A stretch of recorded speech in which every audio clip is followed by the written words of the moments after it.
तुम्हें देखकर तो हमेशा ऐसा लगता था मुझे कि तुमसे बड़ा वफादार तो कोई और हो ही नहीं सकता। तुम्हारे जितना प्यार तो कोई और कर ही नहीं सकता। कभी लगा नहीं था मुझे, न तुम्हें देखकर न तुम्हारी बातों से, कि तुम कभी मुझसे बेवफाई भी कर सकती हो। पर सच तो यही था, तुम वफादार नहीं थी, बस वफादार बनकर बेवफाई कर रही थी मेरे साथ। फिलहाल मुझे ज़िंदगी का मकसद ढूंढने में थोड़ा सा वक्त लगेगा। जब तक मैं तेरी यादों को याद करके दिनों को गुजारता जाऊंगा।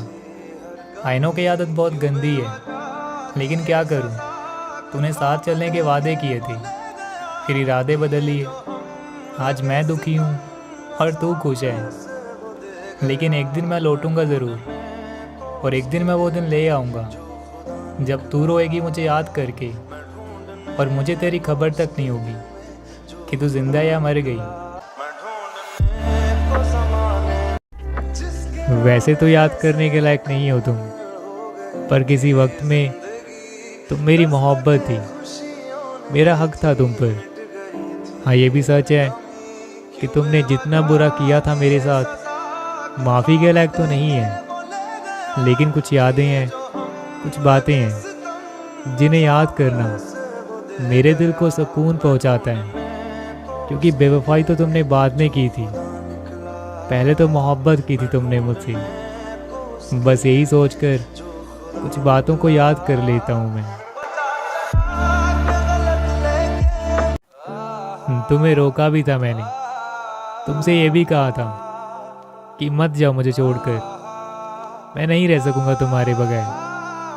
मगर फिर सोचा कि अब तुम्हें रोकने का कोई फ़ायदा नहीं है, वैसे ना कुछ कहने से तुम्हें कोई फ़र्क पड़ना था, क्योंकि तुम जाने का मन बना चुकी थी।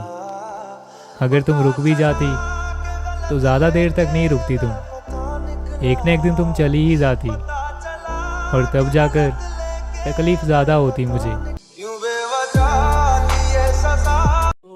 क्या तुम्हें ज़रा भी फील नहीं होता कि मैं तुम्हारा दिन भर इंतज़ार करता रहता हूँ कि तुम थोड़ी सी सही कुछ पल ढंग से मुझसे बात कर लो। ऐसा नहीं कि तुम बात नहीं करती हो, 5 मिनट ही सही, लेकिन करती हो। पर वो 5 मिनट भी तुम ढंग से बात नहीं करती, कभी लेट रिप्लाई तो कभी बार बार तुम बैक होती रहती हो।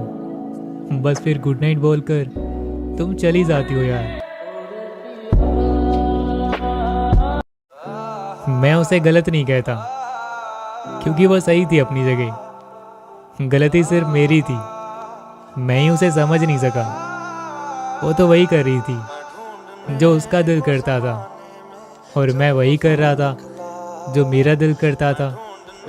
मैंने हर बार ये तो सोचा यार कि वो बात नहीं करती है मुझसे, मगर ये नहीं सोचा कि वो बात क्यों नहीं करती है मुझसे। लेकिन अब रियलाइज़ होता है कि काश उसे इतनी अहमियत ना दी होती, उसे रोकने के लिए इतने कॉल्स और मैसेजेस ना किए होते।